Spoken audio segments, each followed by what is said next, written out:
Hello student, कैसे हैं आप। नेक्सस एजुकेशन पॉइंट में आपका स्वागत है। आज हम बात करेंगे MPSE 001 यानी MPSE।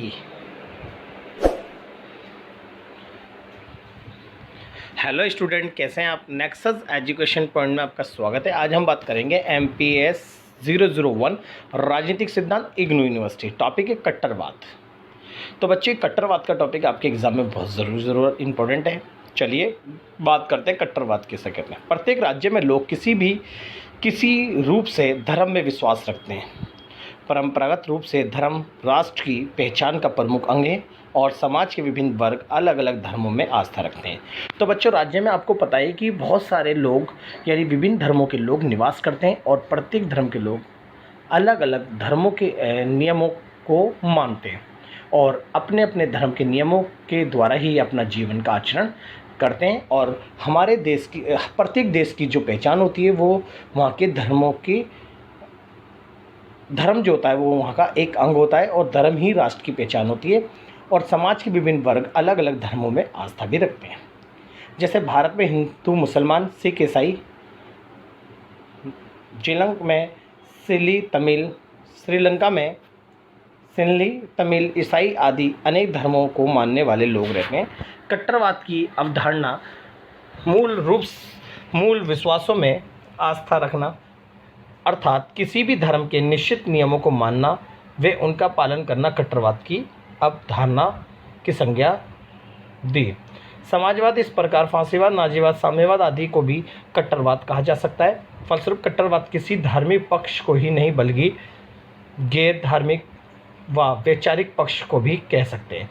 तो बच्चे, यहाँ पर कट्टरवाद का मतलब हो गया कि जब कोई व्यक्ति अपने अपने धर्म या अपनी भाषा या अपनी जाति या अपने लिंग को महत्वपूर्ण मानता है और अन्य लोगों से घृणा करता है। यानी यहाँ पर कट्टरवाद आ गई कि अपनी चीज़ को ही सबसे ऊपर रख रहे हैं और बाकी चीज़ सबसे नीचे है। तो यहाँ पर कट्टरवाद हो जाता है अपने धर्म के नियमों को फॉलो करना और अपने धर्मों के नियमों को बलपूर्वक या किसी भी तरीके से दूसरे लोगों को भी उस नियमों के अनुसार आचरण करवाना, समझे, या अपने धर्म का प्रसार करना, ये सब कट्टरवाद में आता है। जैसे कि इटली में आपने देखा होगा फांसीवाद, नाजीवाद भी कट्टरवाद है। और यहाँ तक कि अगर देखें ईसाई धर्म भी एक कट्टरवाद है। और यहाँ पर अगर हम पाकिस्तान जैसे देशों में देखें या आतंकवाद को देखें, वो भी एक कट्टरवादी सोच रखते हैं। तो जब कोई लोग अपनी भाषा या धर्म या जाति या क्षेत्र के आधार पर जब वो कट्टरता दिखाते हैं और अपने ही आपको या अपने क्षेत्र को, अपनी भाषा को या अपने नियमों को ही ऊंचा मानते हैं और अन्य लोगों को नीचा मानते हैं, तो इसे हम कट्टरवाद की संज्ञा देंगे। कट्टरवाद की अवधारणा धार्मिक, गैर धार्मिक तथा वैचारिक कट्टरवाद 3 रूप के लिए एक ही है। कट्टरवाद किसी धर्म, मत या विचारधारा के मौलिक सिद्धांतों में अमूल तथा संपूर्ण विश्वास का होना है। इसमें अपने धर्म को सर्वश्रेष्ठ मानना और दूसरे धर्म को नीचा मानना कट्टरवाद कहलाता है। यानी मैंने आपको भी बताया कि जब कोई विभिन्न धर्मों के लोग अपने अपने धर्म को महत्वपूर्ण मानते हैं और अपने धर्मों को ही ऊंचा मानते हैं और अन्य धर्मों से घृणा करके उनको नीचा मानते हैं और अपने धर्म के नियम उन पर जबरदस्ती थोपते हैं, तो इससे हम कट्टरवाद कहेंगे।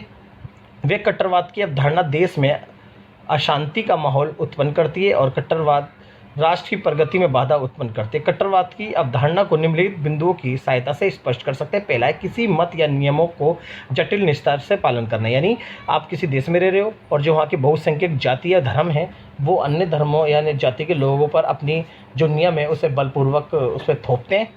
और कट्टरवाद के अनेक रूप होते हैं अपने मतों, यानी कट्टरवाद के अनेक रूप कौन कौन से, जैसे धार्मिक कट्टरवाद और इसके बाद भाषाई कट्टरवाद, इस्लामिक कट्टरवाद, हिंदू कट्टरवाद, ये सभी। अपने मतों को सर्वश्रेष्ठ मानना और दूसरों को नीचा दिखाना भी कट्टरवाद की ही अवधारणा है। आस्था व विश्वास पर आधारित होती है और ये अपनी आस्था और विश्वास को समाज के धर्म और लोगों पर भी ये थोपते हैं। आदर्शों के प्रति गुणगान करना, यानी अपने अपने नियमों का गुणगान करते हैं, अपने नियमों को अच्छाइयों को दिखाते हैं, बल्कि दूसरे धर्मों की बुराइयों को वो प्रेजेंट करते हैं और अपने नियम यानी अपने धर्म ग्रंथ के नियमों को बलपूर्वक लोगों पर थोपने पर बल देते हैं। तो अब बात करें कट्टरवाद की पक्ष। कट्टरवाद का पहला पक्ष है हिंदू कट्टरवाद।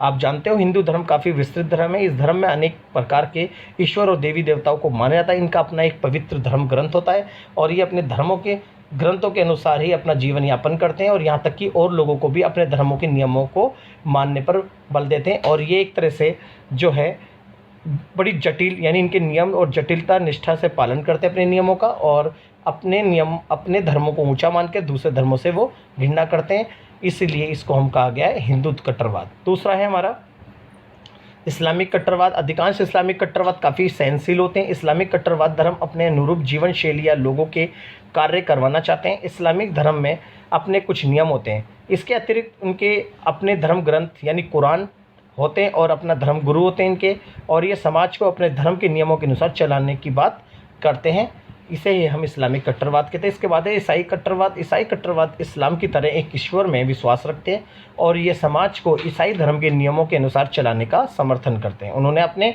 धर्म को उच्च और अन्य धर्म को नीच माना है और अन्य धर्म के लोगों के प्रति घृणा व भेदभाव को बढ़ावा दिया और लोगों को का शोषण भी किया। ये हमारे ईसाई कट्टरवाद हैं। तो ये हमारे 3 पक्ष से। अब बात करते हैं कट्टरवाद के क्या समाज पर प्रभाव पड़ते हैं। पहला है राष्ट्रीय एकता व अखंडता को खतरा। जिस देश के अंदर धार्मिक कट्टरवाद या भाषाई कट्टरवाद या क्षेत्रीय कट्टरवाद या जातीय कट्टरवाद देखने को मिलता है, वहाँ पर देश की एकता व अखंडता खतरे में होती है, इसलिए ये एक सबसे बड़ा प्रभाव होता है। दूसरा है जैसे कि राष्ट्रीय एकता व अखंडता, यानी जब कट्टरवाद देखा था हमने, भारत और विभाजन हुआ था, तो इसमें पाकिस्तान और हिंदुस्तान 2 देश बने थे। यहाँ पर देश की, भारत की जो एकता व अखंडता की वो बहुत ही खतरे में पड़ी थी, लेकिन हमने अपनी देश की एकता व अखंडता को बाद में बचा लिया। दूसरा अराजकता का माहौल, यानी जहाँ धार्मिक कट्टरवाद होता है वहाँ अराजकता का माहौल होता है, वहाँ हिंसा या विरोध का बोलबाला होता है और सभी धर्मों के लोग अपने अपने धर्म को मानकर दूसरे धर्म से घृणा करते हैं। इससे क्या होता है, विरोध होता है, यानी यहाँ पर हिंसा होती है और हिंसा से अराजकता का माहौल उत्पन्न होता है और कभी भी लड़ाई झगड़े होने की संभावना है, सांप्रदायिक जैसी गतिविधियाँ होने की संभावना होती है। फिर है कट्टरवाद का तीसरा, राजनीति में धर्म का प्रयोग।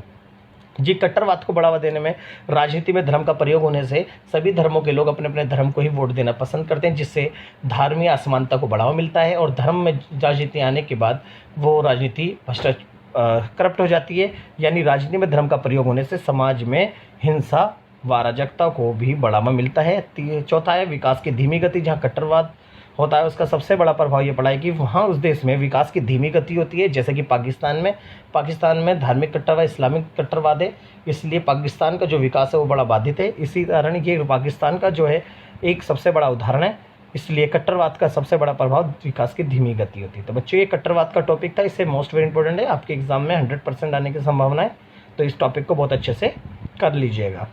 अगर आपको हमारी वीडियो अच्छी लगी, हमारे चैनल को सब्सक्राइब करें, लाइक कमेंट शेयर करना ना भूलें।